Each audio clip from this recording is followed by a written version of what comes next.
Na semana passada nós falamos de fato das origens, né? Nós lemos Gênesis do capítulo 2, Gênesis do capítulo 3, e onde toda essa história de família começa.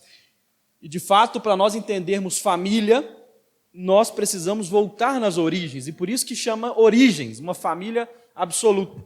E é importante nós aprendermos sobre família. E muitas das vezes nessa série nós vamos esbarrar em casamento, nós vamos esbarrar em criação de filhos, e talvez você possa estar pensando, mas eu sou solteiro, eu não quero nem casar, ou eu já fui casado, eu estou noivo, eu estou namorando, eu não me enquadro nesse contexto. Mas deixa eu te falar uma coisa, é melhor prevenir do que remediar. Então, se você está casado, você pode aplicar muita coisa. Se você está no processo de se casar, você vai aprender muita coisa. Se você mora com a sua família, você vai aprender muita coisa. Se você mora sozinho, você pode aplicar esses mesmos princípios na vida de igreja, na sua vida de comunidade. Tudo que você vai aprender, você aplica em qualquer contexto social. Mas, irmãos, é muito importante que nós possamos falar sobre família. Eu estou casado, esse ano faz 5 anos, né, meu irmão? 5 anos. Talvez se eu tivesse sido exposto a essas verdades, eu tinha batido menos cabeça. Eu tinha dado menos murro em ponta de faca. Então eu quero te empoderar através da palavra de Deus para que você e a sua família vivam de forma plena, de forma absoluta e em paz. A família, ela veio para substituir uma lacuna, uma incompletude na criação, porque Deus cria tudo e Deus fala assim, não é bom que o homem esteja só. Ou seja, após Deus ter criado tudo, ele olha para aquela criação e ele percebe que falta uma peça, e essa peça é a família. Deus diz que não é bom que o homem esteja só. E a família, ela vem antes do pecado. A família vem antes da queda, a família vem antes da lei, das alianças, a família vem antes da própria igreja. No céu, nós não faremos muitas das coisas que fazemos aqui na terra.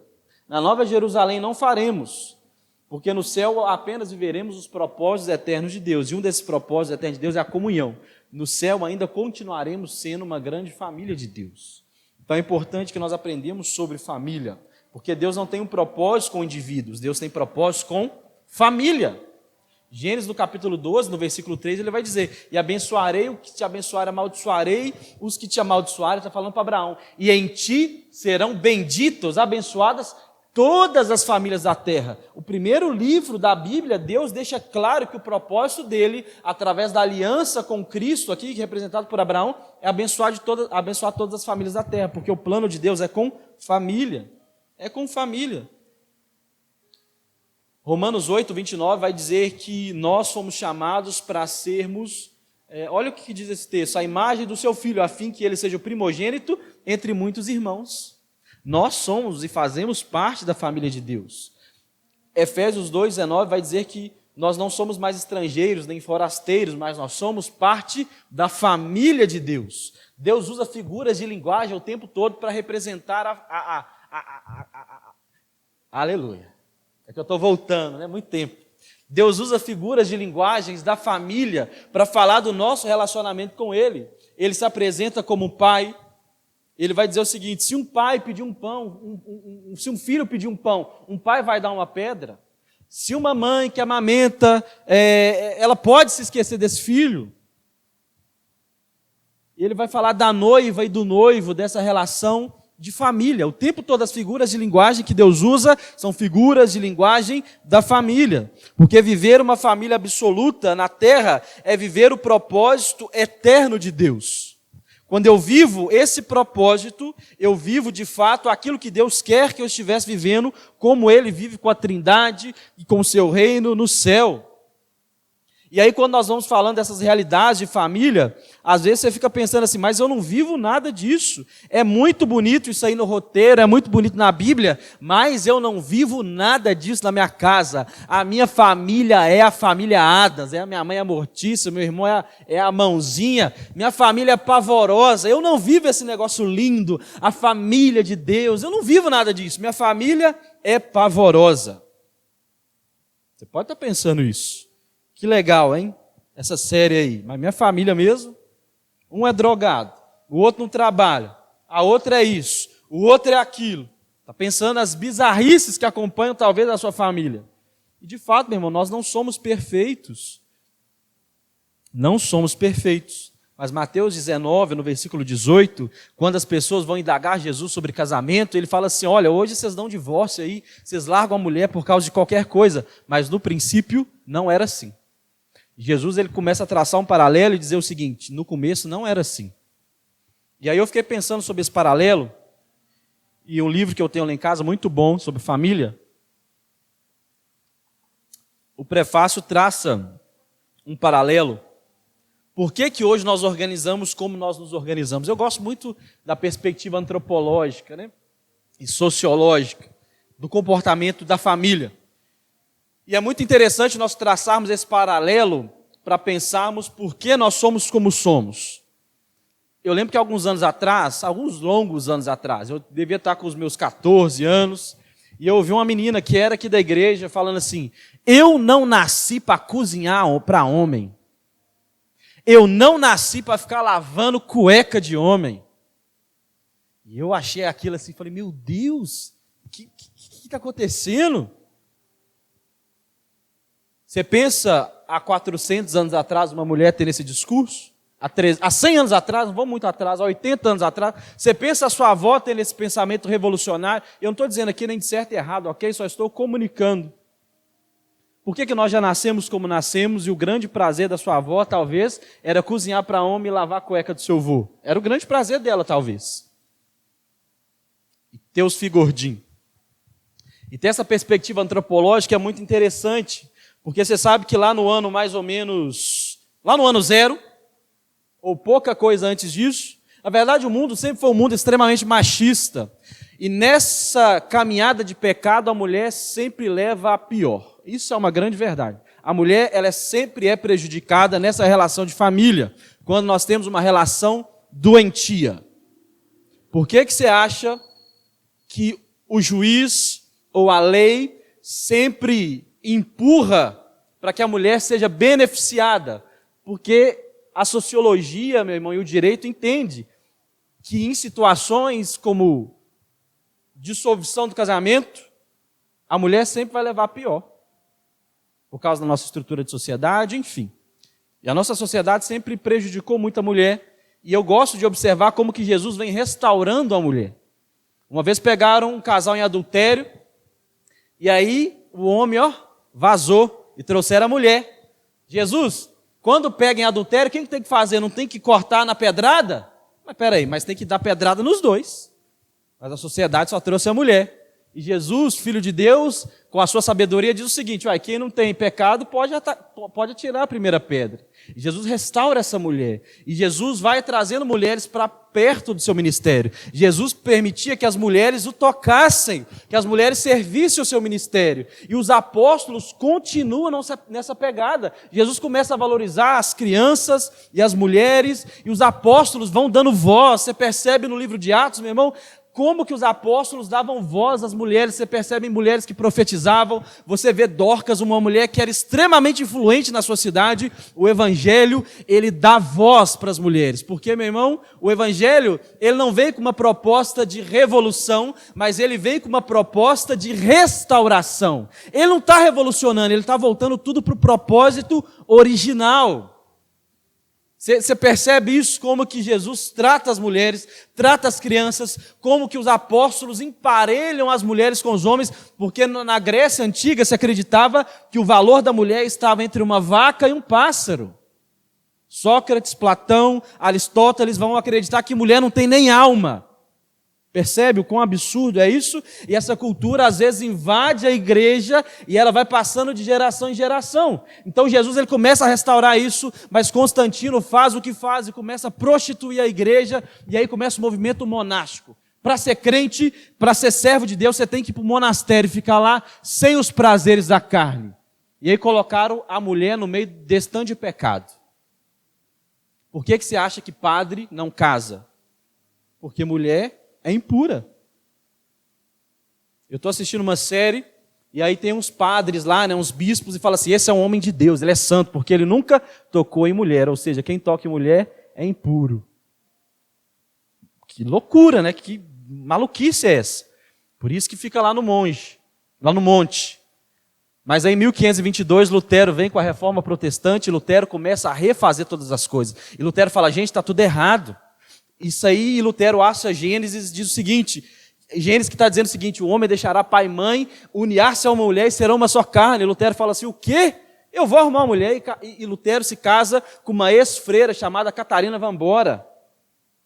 Porque acreditavam que a santidade vinha através do não contato com a mulher. E Lutero, depois de casar, ele disse o seguinte, 1 ano de casamento me santificou mais do que 10 anos de monastério. A verdadeira santidade se encontra no casamento. Quem é casado sabe que depois que você casa, ou você melhora, ou você deserta. Ou você conserta, ou você vaza. Ou você morre, irmão. Porque o casamento joga tudo que você tem de bom para fora, mas curiosamente joga tudo de ruim que você tem para fora. Então Lutero começa essa restauração da mulher. Os apóstolos e Jesus pregaram muito sobre a monogamia. A monogamia devolve a mulher para esse lugar de respeito. Porque se eu tenho 5, 6 mulheres, essa mulher ela é só mais um número. Percebe isso? Mas Jesus está dizendo, não, no começo não era assim. É 1 para 1. Porque essa mulher ela tem que ter autoridade sobre o seu marido, sobre a sua casa. Ela não pode ser só mais um objeto de prazer, como o seu carro e o pote de açaí que você tem. Você tem que ter só uma. Lutero continua nessa perspectiva e Lutero começou a alfabetizar as mulheres. Lutero começou a abrir oportunidade de profissionalização para as mulheres. Meu irmão, estude sobre a reforma protestante e se apaixone. E aí essa pegada vem da Europa, passando para os Estados Unidos, até que em 1960 nós temos uma grande revolução sexual nos Estados Unidos. Né? E aí que a coisa começou a zoar. Em 1960 nós temos uma explosão, e eu ia chamar de revolução sexual, onde as pessoas começaram a separar o prazer do compromisso que você tem com a mulher. E começaram a pensar na possibilidade, será que é possível que eu tenha um prazer sexual sem que eu tenha um compromisso com uma mulher?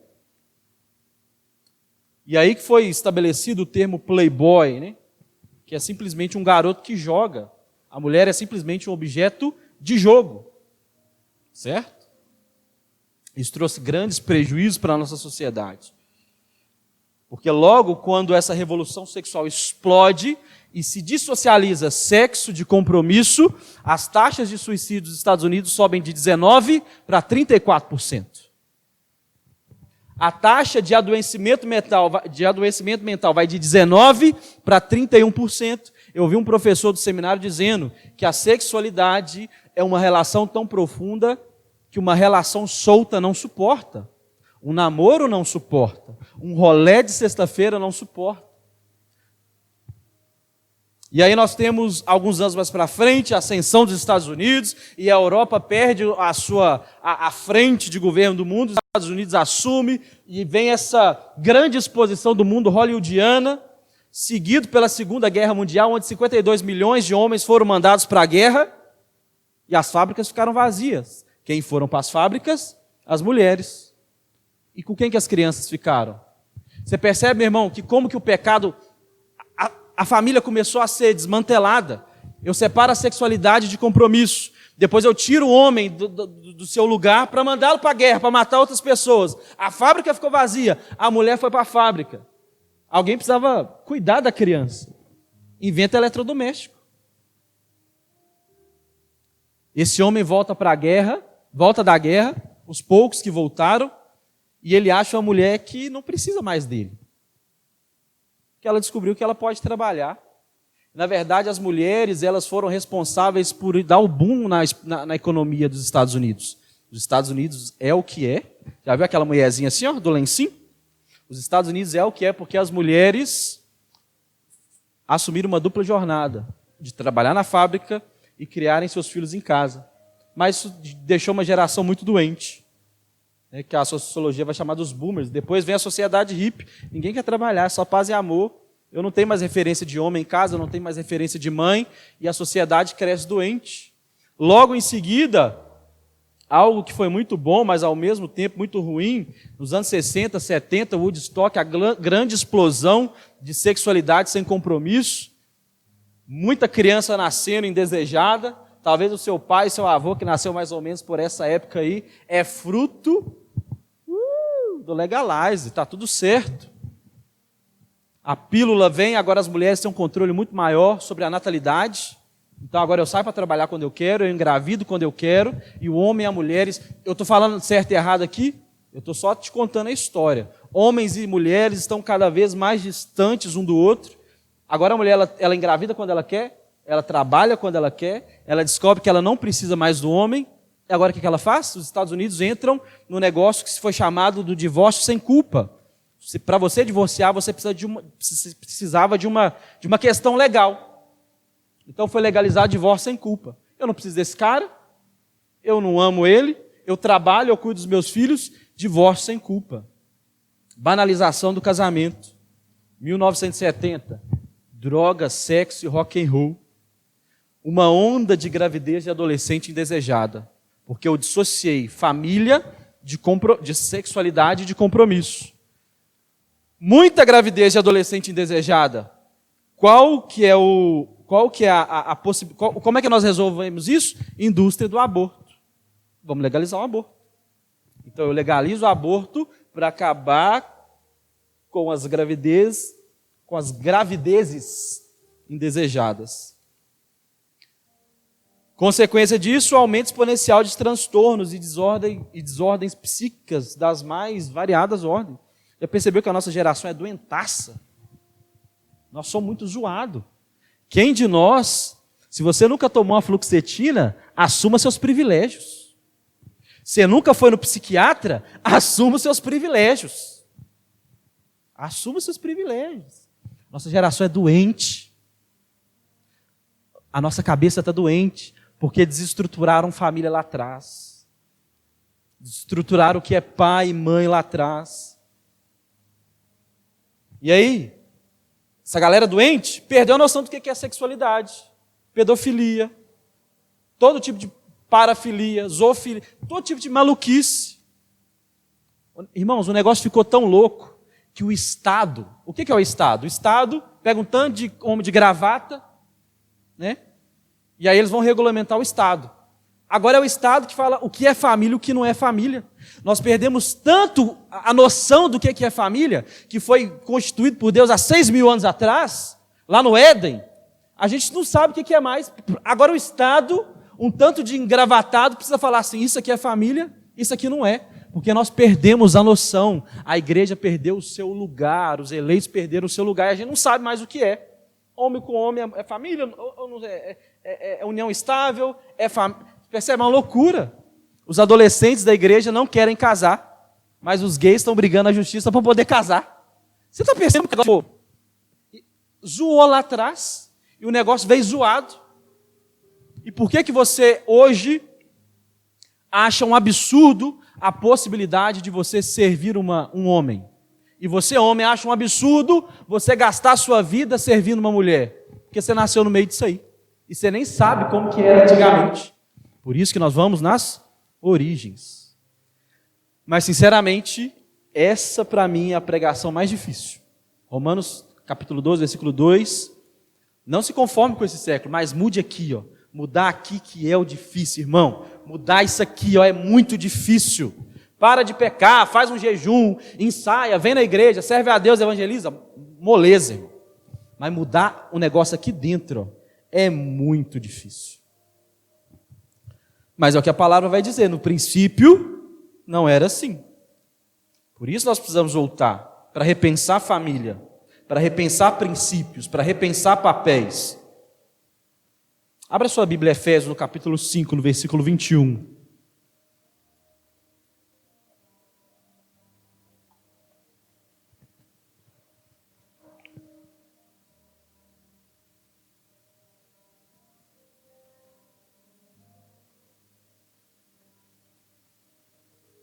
Efésios capítulo 5, no versículo 21.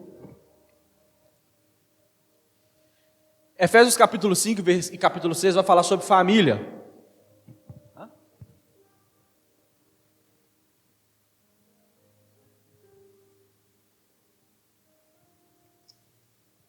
Efésios capítulo 5, no versículo 21, vai nos falar o seguinte: sujeitem-se uns aos outros, por temor a Cristo. E aí, eu fiquei pensando uma forma de começar devagar, né?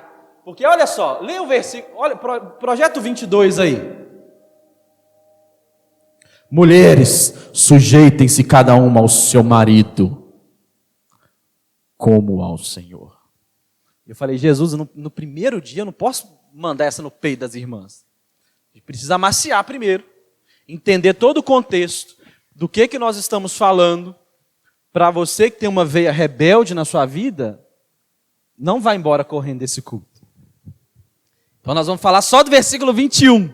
Eu falei, Jesus, me dá uma estratégia para que eu consiga fazer com que os irmãos entendam o que eu quero dizer.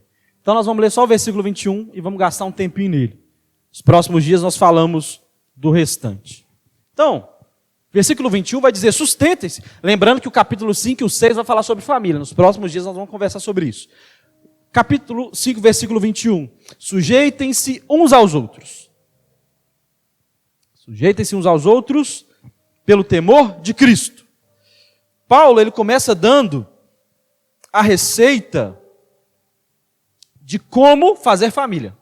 Como que você faz família? Sujeitando uns aos outros. A porta de entrada da família é a sujeição.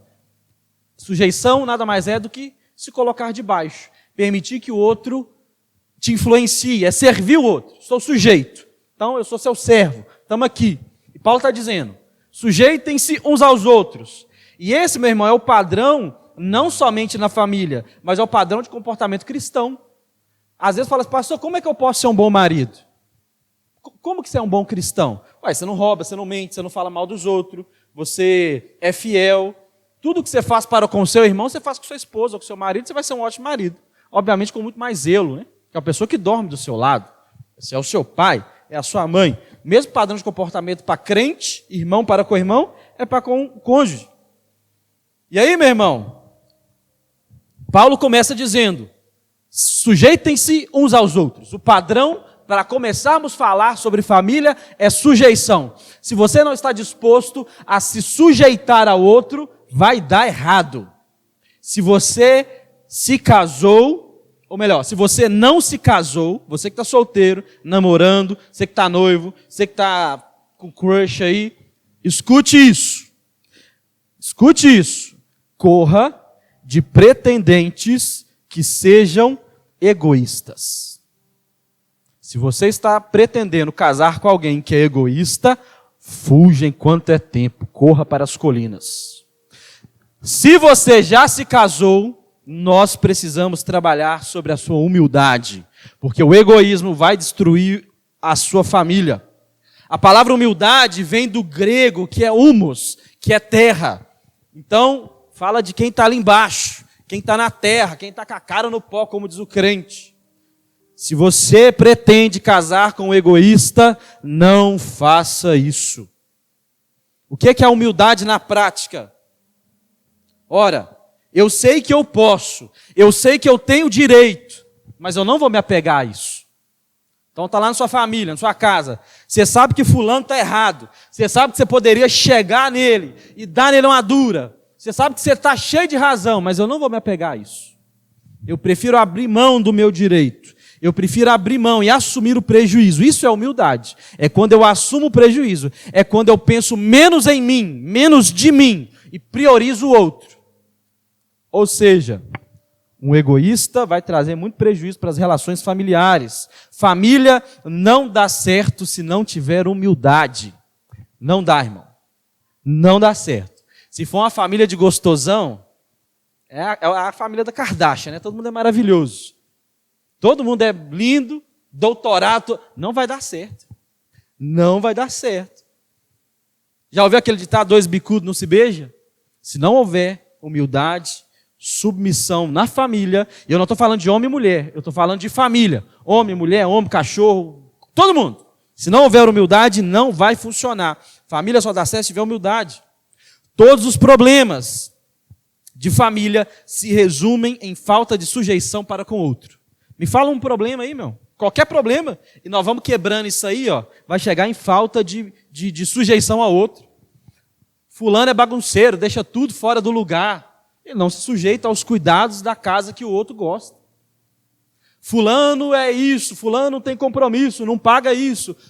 Fulano é adúltero, fulano é mentiroso. Pensa tudo, irmão, tudo tem a ver com o egoísmo. O meu é prioridade, o meu gosto, o meu estilo de vida, e não o outro. Você não é importante. Você precisa ter uma atitude voluntária, uma atitude de ceder, de cooperar, de assumir a responsabilidade, de levar a carga do outro. Se não for nessa realidade, família não dá certo. Se for para ser o aleleu, primeiro eu, depois o outro, não vai dar certo. Não vai dar certo. Eu tenho uma máxima que eu aprendi e que nem sempre eu consigo colocar em prática, que é o seguinte: o mais espiritual da casa cede. Tá aquela briga de corda lá. Quem que é o mais espiritual? É o primeiro que vai ceder. Tudo bem. Vamos fazer do seu jeito. Tudo bem, eu vou pedir perdão. O que Paulo vai dizer? No que depender de vós, mantei de paz com todos. Se você tem algo contra o seu irmão, se o seu irmão fez algo contra você, vá você até ele. O mais espiritual é aquele que cede. Nós precisamos ter uma atitude voluntária de ceder. Mas por que eu vou fazer isso? O que a palavra vai dizer? Sujeitem-se uns aos outros por temor a Cristo. Por que você vai se sujeitar ao traste do seu marido, ao traste da sua esposa, ao seu pai que não é um bom pai, à sua mãe que não é uma boa mãe? Talvez. Porque você teme a Cristo. Eu não me sujeito à minha esposa por causa dela, mas é por causa de Cristo. Porque se você se sujeitar à sua família apenas por causa da sua família, tem dias que a sua família não vai fazer por merecer. Tem dia que você vai olhar para ele e vai falar: essa mulher, esse homem não merece o respeito e o serviço que eu presto a ele. Mas por causa de Cristo, eu me sujeito. Por causa de Cristo. Sabe quando o crente fala assim: ô menino, em nome de Jesus, é isso.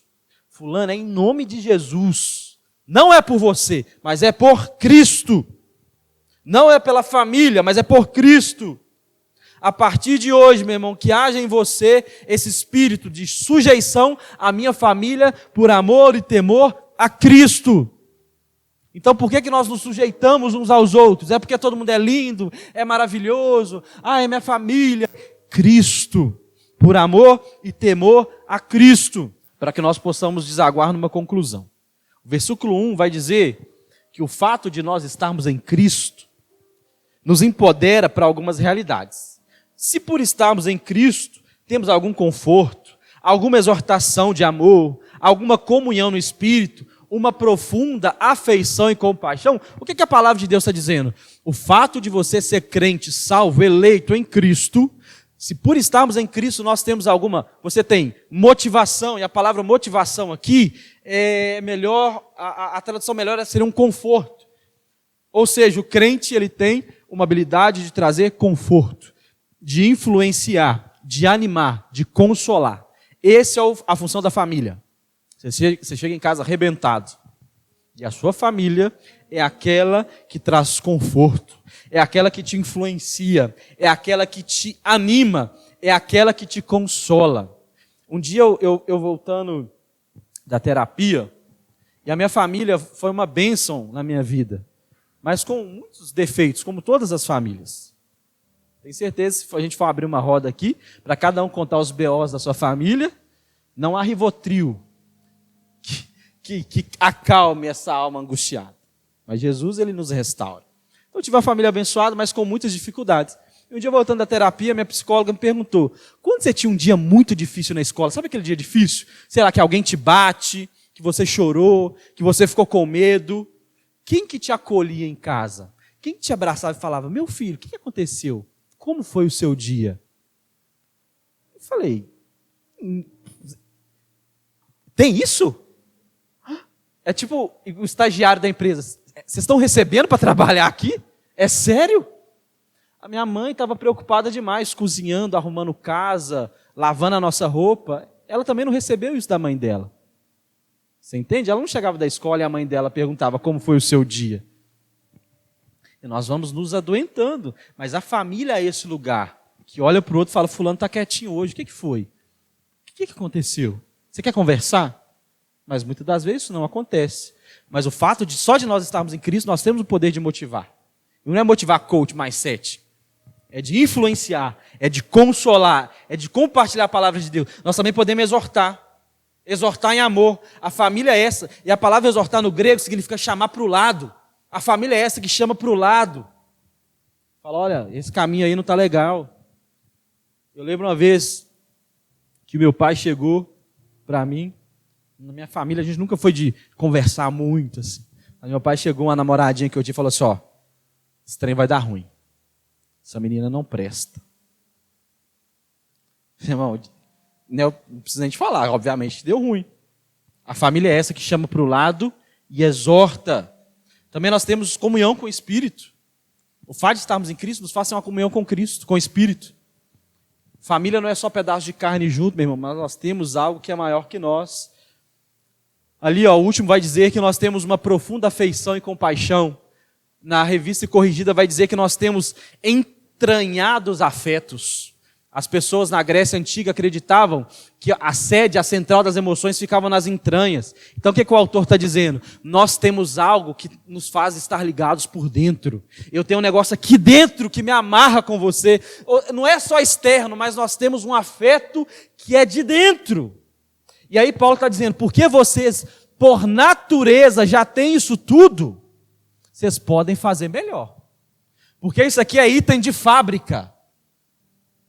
Isso é de fábrica. Não é menos que isso aqui. Aí vai lá no versículo 22. Então, completem a minha alegria. Sejam melhores. Façam mais. Aí ele vai dizer, completem a minha alegria. Tendo o mesmo modo de pensar, o mesmo amor, um só espírito, uma só atitude. Aí Paulo vai dizer, aquilo lá é fichinha, porque já vem de fábrica. Agora, como vocês têm aquela habilidade, vocês podem desenvolver outras coisas. Uma mesma maneira de pensar. Pensar na mesma coisa. Foi o que eu disse. Se na família um não se sujeita ao outro, como que vocês vão dar certo? Um quer comprar o carro azul, o outro quer comprar o carro amarelo. Ah, mas eu não gosto disso, eu não gosto daquilo. Ah, eu não gosto... Vai ficar 2 cabeçudos, ou 4 cabeçudos, ou 5 cabeçudos dentro de casa se batendo. Porque falta espiritualidade dentro de casa para se submeter ao outro. Você quer comprar o carro rosa, minha filha? Explica para ela que o carro rosa talvez vai ser muito caro depois para pintar se ele arranhar. Que o carro rosa talvez vai ser muito difícil para vender. Mas não, porque você é cabeçudo, você não consegue conversar. Você está entendendo? Se submeta. E se você for espiritual o suficiente... Abra mão. Abra mão. Paulo vai dizer, tenham entre vós o mesmo amor. Parece curioso, né?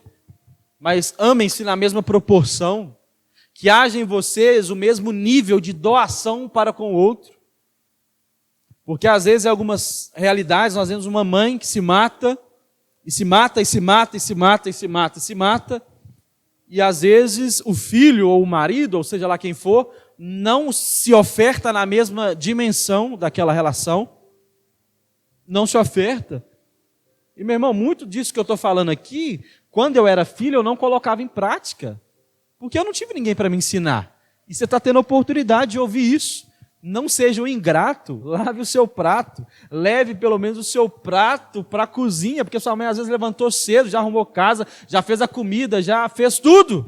A única coisa que você tem que fazer, seu mulambo, é levar o seu prato da cozinha e passar uma bucha nele. Ou seja, você não se dá para a sua família da mesma forma que a sua mãe se dá, ou que o seu pai, ou seja lá o que for. Eu ouvi uma história que eu achei muito absurda, de um pai que mandou os 2, 3 filhos para a Disney, né, para Orlando. Então, mandou. $5.000 para cada um gastar, vai. Falando de gente que tem muita grana. E aí o pai foi buscar os meninos no aeroporto, super empolgado. E aí, meu filho, como é que foi? Ah, pai, normal, né? Disney, a gente já foi lá 15 vezes, nada de novo. E aí esse pai, né, que tem um psicólogo, vai contando essa história, e aí ele vai começando a dizer algumas ingratidões que esses meninos têm, porque estava indo para a praia, mas você vai para aquela praia, nossa, só tem velho, aqueles amigos velhos seus, nós queremos ir para a praia X. Então, Um grupo de adolescentes acabando de chegar de Orlando, reclamando com o pai porque mandou para o mesmo lugar e está indo para aquela praia onde não gosta. Ou seja, eu não consigo projetar para os meus pais, na mesma proporção de gratidão, o esforço que eles fazem por mim. Eu não consigo. Mas você tem que ter o mesmo amor. Paulo vai dizer, sejam unidos de alma. O mesmo modo de pensar, algumas versões vão dizer, sejam unidos de alma. Ou seja, aquilo que está por dentro, a sua parte material, estejam ligados. Eu lembro que, todas as vezes que eu tive a oportunidade de trabalhar com meu irmão, seja aqui na igreja, seja em outro lugar, a gente consegue se comunicar olhando. Eu olho para ele e ele sabe se o teclado está alto, se a bateria está baixa. Sabe? Sabe aquele negócio que você tem às vezes com o melhor amigo ou com a esposa? Você vê uma marmota passando na rua, um trem, uma marmota. Aí, eu não vou olhar para fulano. Se eu olhar para fulano, já era. Não pode. Isso comigo com a Michelle acontece direto. Passa uma marmota, irmão. Aquele negócio você fala, gente, não tem um amigo para avisar? Aí eu falei, eu não vou olhar para ela. Não vou olhar. Não vou olhar, não. Porque se eu olhar, irmão, já estou aqui, ó. É aquela comunicação que vem de dentro. Tem algo aqui dentro que nos une. Paulo está falando, tenha isso. Tenha o mesmo sentimento. Paulo está falando de uma comunhão que não tem ponto solto, está vendo? Amarra tudo. Só um modo de pensar, o mesmo amor, uma alma, um só entendimento. Estejam em sujeição uns aos outros. É uma relação, meu irmão, que transcende o serviço externo. Não é só o serviço externo da casa. Então eu vou levar o meu prato. Então eu isso. Não, meu irmão, isso é o resultado final de algo que está transcendendo por dentro. De um negócio muito maior. Mas isso só é possível com muita humildade, irmão. Com muita humildade. Mas muita. Versículo 3 vai dizer. Vamos lá. Nada façam por ambição egoísta ou por vaidade, mas humildemente considere os outros superiores a vocês mesmos. A única motivação para se viver família é por humildade. Por humildade. Vou esfregar na cara. Não, Paulo está falando, não faça isso não. Por ambição egoísta, por vaidade. Falou que eu não ia fazer? Considere o outro superior a você, meu irmão. Considere o outro superior. Por que muitos casais brigam? Por que muita família briga? Porque não considera o outro superior. Considera o seu ponto de vista superior. Você acha que o seu ponto de vista é mais inteligente. Você até fala, eu respeito a sua opinião, mas é uma opinião burra. Respeita a sua opinião, mas ela é muito burra. Ou seja, você acha melhor, você acha que você é mais inteligente. Por isso que briga. Porque você não é humilde. Você não considera o outro superior. Mas como assim considerar? Por exemplo, estamos aqui nessa memorável noite. Imagine que ao final dessa noite chega ali John Piper. Chega ali Hernandes Dias Lopes. Chega Augustus Nicodemos. Eu vou daqui até lá de joelho. Onde que o senhor quer comer nessa noite? O que o senhor quer que eu faça? O senhor quer que eu cante uma música? O senhor quer que eu dance? O que você quer? Você quer meu celular? A única coisa que eu não compartilho é meu carro e minha esposa. De resto, o senhor pode pedir o que o senhor quiser. Até o carro. Só a esposa, porque eu considero ele absurdamente, infinitamente superior. Eu vou fazer tudo para esse cara, ele é muito superior a mim. É essa relação que nós deveríamos ter dentro da nossa casa. A minha esposa é muito superior, o meu marido, os meus pais, os meus filhos, eles são superiores. Então, eu vou tratá-los dessa forma e vou fazer tudo de forma humilde.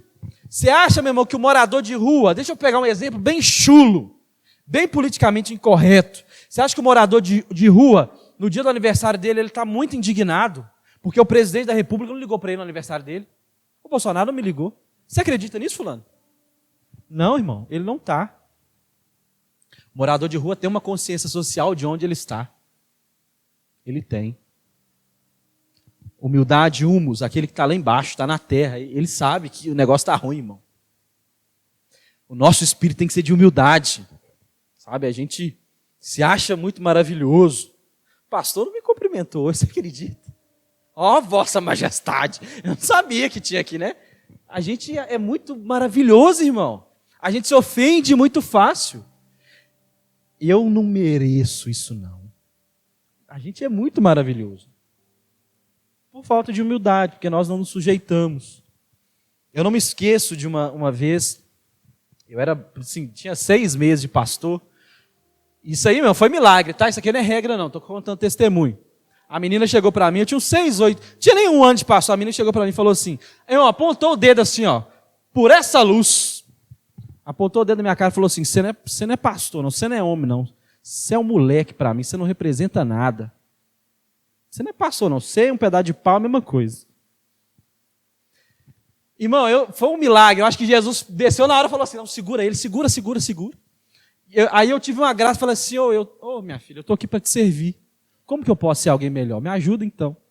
Obviamente depois foi muito remédio, muito antidepressivo, muito choro. Mas na hora foi uma graça. Porque Deus, naquele momento, me encheu de graça para entender, você é melhor do que eu estou aqui para te servir. E se eu sou um pastor porqueiro, eu preciso melhorar. Depois arrebentou tudo, mas na hora Deus me deu graça. Nós precisamos ter esse sentimento, irmão, que o outro é maior e por isso eu o sirvo. Olha o versículo 4. Não tenha cada um em vista o que é propriamente seu, senão também em cada qual o que é dos outros. Não tenha as suas coisas como prioridade, mas os dos outros como prioridade. Se o próximo é superior a mim, então as coisas dele são mais importantes. Quando eu casei, eu era muito rabugento nas relações. Eu tenho melhorado, irmão. Tenho melhorado. Mas eu era muito rabugento. E aí eu fui aprendendo que o fato de eu ter tido um dia difícil não é um álibi para que eu trate a minha família mal. Porque a minha família às vezes chegou empolgada, porque teve um dia bom, mas o meu dia foi ruim. Então se o meu dia foi ruim, que se lasque o seu dia bom. Não. Nesse momento, eu não estou cuidando do meu interesse, mas do seu. Você entende isso? Porque o seu interesse é melhor do que o meu. O seu é maior. Não existe essa de cada um no seu quadrado. Família não tem isso, irmão, de cada um no seu quadrado. Família é tumulto mesmo, é um entrando na vida do outro. O que é isso que você está vendo aí? É sua mãe, você está rindo mesmo, ela, o que você está rindo de quê aí? A mãe que você pergunta, quem é essa pessoa no seu celular? Não sei, mas é uma pessoa da internet. Mas se está no seu celular, você conhece. Não, mas é uma pessoa do meme aqui. Quem que é meme? Cadê o meme? Me mostra ele. Não. Família é assim. É assim. Ô meu filho, instala o zap pro celular do pai aqui. Essas coisas. Família é um entrando na vida do outro. Não tem essa de cada um no seu quadrado. Se está assim, está errado, irmão. Eu não estou dizendo de uma relação que não é saudável, ok? Deixa eu te falar. Família é carne da minha carne, é osso dos meus ossos. Deixa eu te falar um sintoma de família que está vivendo egoísmo. Isso aqui é um sintoma. Eu posso errar, irmão. Mas aqui, ó. Joguei. Eu acho que eu vou acertar. Sintoma de família que está vivendo egoísmo. Deu a hora do almoço, cada um pega seu prato e cada um vai para o seu quarto. Ou cada um vai para sua tela. E é isso. Muito provavelmente vocês não vivem uma família saudável. Onde vocês conversam, onde vocês ajudam, onde vocês têm um só sentimento, um só coração, uma só alma. Vocês não se suportam nem na hora de comer. Vocês não têm. Eu não estou dizendo que lá em casa de vez em quando não rola isso. Mas a maioria das vezes nós sentamos e nós comemos. Isso é um sintoma. Outro sintoma, família que briga muito por causa de dinheiro. Briga muito. Porque você acha que você está fazendo muito, o outro está fazendo pouco. Ou seja, você não está considerando o outro como superior. Briga muito por causa de dinheiro. Briga muito, irmão. Briga. Eu não estou dizendo uma conversa saudável para crescer, mas sempre está brigando por causa de dinheiro. Outro sintoma. Se você é filho e você não ajuda em casa. Deixa eu te falar uma coisa, amado. Você não é um filho, você é um parasita. Você é um problema social. Você é uma doença social. Se você mora numa casa e não ajuda em nada, você é um problema social. Você é um problema para o Brasil. Você é um problema para as finanças do Brasil. Você é um problema para a economia do Brasil. Se você não ajuda, você trabalha. Meu irmão, eu estou dizendo, talvez, você que não ajuda financeiramente o trabalho. Você é um problema para o Brasil. Se você, pai, que está aqui ou nos ouvindo em qualquer lugar, não empurra os seus filhos para ajudar em casa e para pagar uma conta, você está formando um traste de marido. Está formando um traste de mulher. Eu nunca ensinei ele a fazer nada dentro de casa. Quando ele casar, ele vai só reproduzir o que aprendeu em casa. Não fazer nada, não ter compromisso. Não teve compromisso com mãe, com pai, não vai ter com esposa, não vai ter com marido, não vai ter com a sociedade. Pais que não dão responsabilidade para os seus filhos estão criando trastes de maridos e trastes de esposas. Então, se você não trabalha e não ajuda dentro de casa, você é um encosto. Tem que te levar lá na Universal para tirar você da vida do seu pai e da sua mãe. Você é um encosto. Irmão, é um problema. Você é um problema social. Você precisa de arrependimento. Porque Paulo vai dizer, aquele que não trabalha, não coma. Você percebe o quão sério é isso? Eu não estou dizendo você, irmão, que está estudando, que está gastando a sua vida estudando, você que está gastando a sua vida se graduando. Eu estou dizendo o encosto, estou dizendo o parasita, estou dizendo o come e dorme. Sabe o que é o come e dorme? Você é um parasita, você é um problema social. Como homem e mulher, você é uma vergonha. Você não cumpre o seu propósito. E aí, deixa eu te falar, menino homem e menina mulher, se você está gostando de um come e dorme, fuja para as colinas. Esse lado. Vamos lá. Marido ou esposa. Deixa eu falar mais sintomas. Tem 10 minutos para acabar? Oh, glória. Falta tanta coisa. Nem comecei a bater nos irmãos. Porque eu estou sem hora aqui. Deixa eu te falar mais sintomas de família que estão vivendo egoísmo. Sua esposa ou seu filho quer comprar alguma coisa. Aí você chia. O dinheiro está apertado. Eu não sei o que tem, você chia. Mas aí apareceu um negócio que você gosta. Você não pensa duas vezes lá em comprar. Sua esposa está com a calcinha furada. Mas seu tênis está novinho. Está entendendo? Seu filho pede um negócio na rua. Vai tomar água em casa. O menino está com a boca até branca, espumando. Mas você não pensa duas vezes em trocar o seu celular. Você é um egoísta. Egoísta, porque você não tem o outro como superior. Marido ou a esposa que não quer ter filho, porque tem medo de perder o outro. Egoísta, precisa converter. Marido que tem ciúme da relação do filho com a mãe, menino, precisa crescer. A esposa que tem ciúme da filha com o pai, tem que crescer. Você não é importante na sua casa, importante é o outro. Nós vamos falar que você é importante outro dia. Outro dia eu trago um pastor legal que fala que você é fofo. Hoje não. Hoje você não é importante. Importante é o outro. Porque enquanto você está pensando que você é fofão, importantão demais, a sua família está se lascando. Porque você só olha para o seu umbigo. O dia que você pensar que você não é importante e que a sua existência serve para servir o outro, sua família melhora. Você não é importante nessa relação agora. Agora não. E se todo... Meu irmão, mas vem comigo. Se só você pensa assim, ou se só o outro pensa assim, vira relação abusiva. Ok? Família só se conserta com família. Casal. Família. Todo mundo. Não é um, é todo mundo. E aí, versículo 5. Olha o que vai dizer, estão finalizando. Versículo 5. Seja a atitude de vocês a mesma de Cristo Jesus. Olha, passa aí o 6. Que embora sendo Deus, não considerou que ser igual a Deus era algo que deveria apegar-se. Jesus era o Filho de Deus, desceu na terra. Ele poderia bater no peito e falar assim: vocês estão vendo o sol? Foi eu que fiz. Vocês estão vendo a terra, a árvore, o macaco, o cachorro? Foi eu que fiz. Eu fiz a galáxia, eu fiz a terra. Cala a boca todo mundo, porque eu sou o dono disso tudo. Mas olha o que Jesus fez. Mesmo sendo igual a Deus, ele falou assim: eu acho que isso não é algo que eu deva me apegar, não. Eu acho que isso assim, para o meu propósito, não é importante. É sério.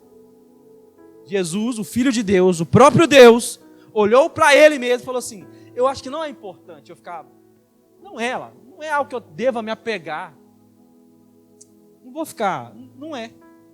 E nós, nas nossas casas, nos apegamos a coisas tão pequenas, irmãos, tão pequeninas. Jesus podia bater no peito e falar, cala a boca, eu que mando desse negócio. Não, eu acho melhor não. Para o meu propósito que eu tenho, isso aqui não vai colaborar.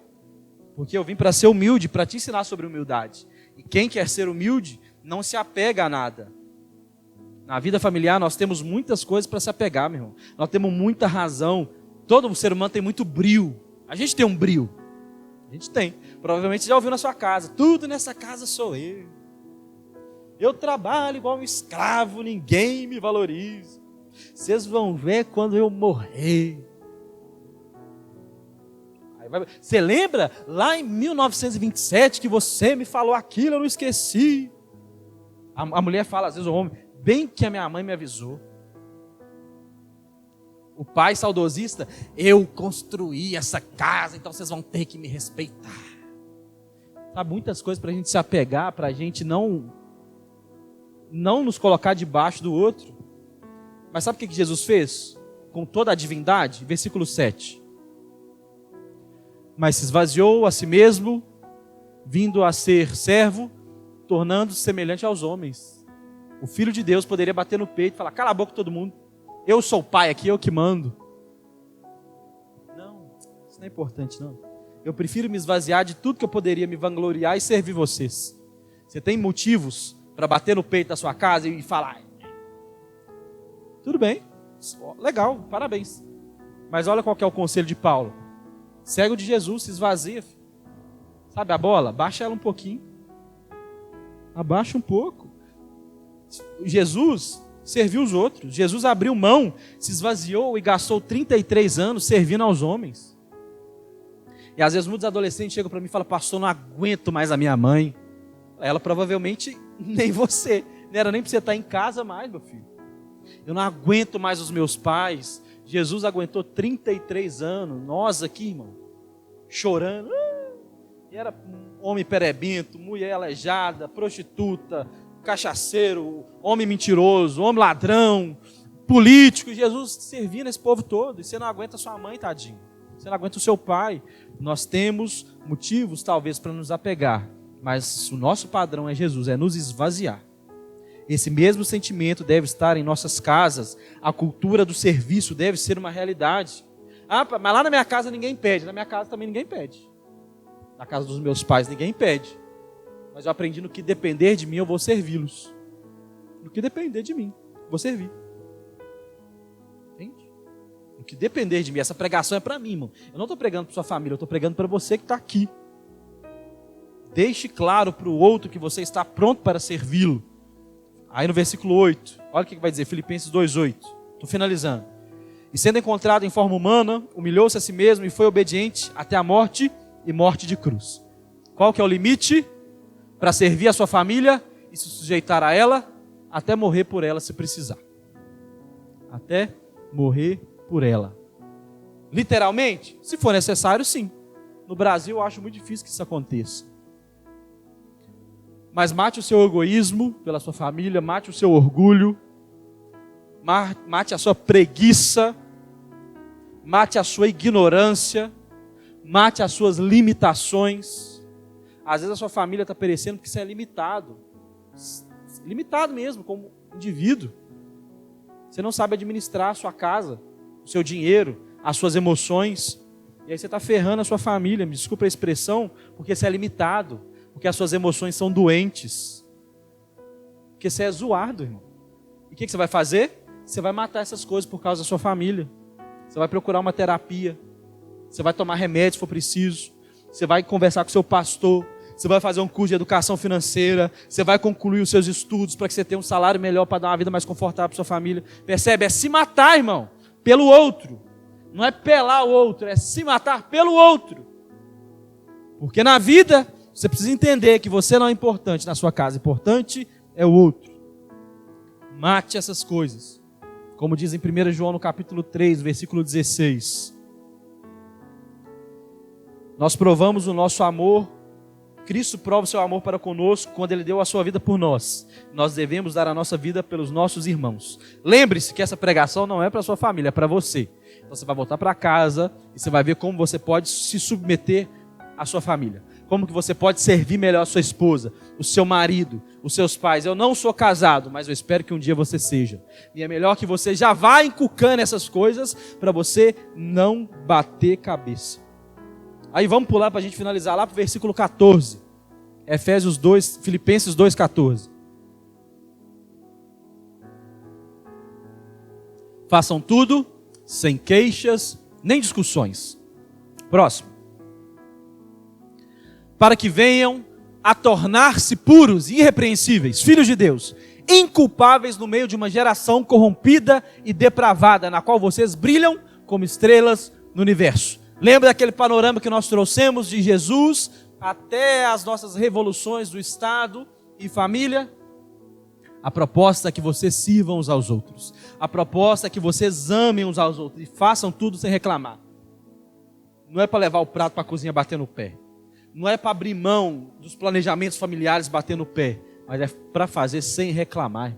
É para fazer com vontade.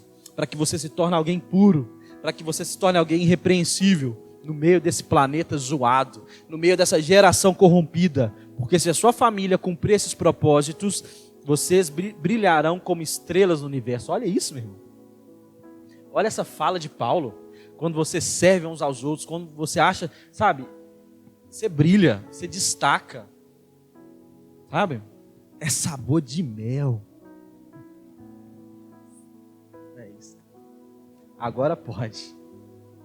É aquilo. Quem te viu passar na prova e não te ajudou, quando vê você na bênção vai se arrepender. É isso, essa realidade. Você pasta mesmo, você se coloca debaixo, mas isso, meu irmão, isso brilha. Isso vai para frente. Deixa eu te falar, às vezes as pessoas da sua casa só precisam de um pouquinho de atenção e afeto. Às vezes os seus irmãos, o seu marido, sua esposa, sua mãe, seu pai, só precisam um pouquinho de afeto. Só precisa que alguém que pergunte, você está bem? Como é que foi o seu dia? Vou te dar um desafio. Tente oferecer mais afeto para a sua família na próxima semana. Tente oferecer. Depois você me conta se melhorou ou se não melhorou. Porque Efésios 5:21 vai dizer, sujeitem-se uns aos outros por temor a Cristo. É isso, irmão. É isso. Toda a base da nossa série tem a ver com sujeição e humildade. Se você não estiver disposto a ser sujeito e ser humilde, sua família não vai dar certo. Por que há adultério? Porque eu não me sujeito a essa mulher ou a esse homem.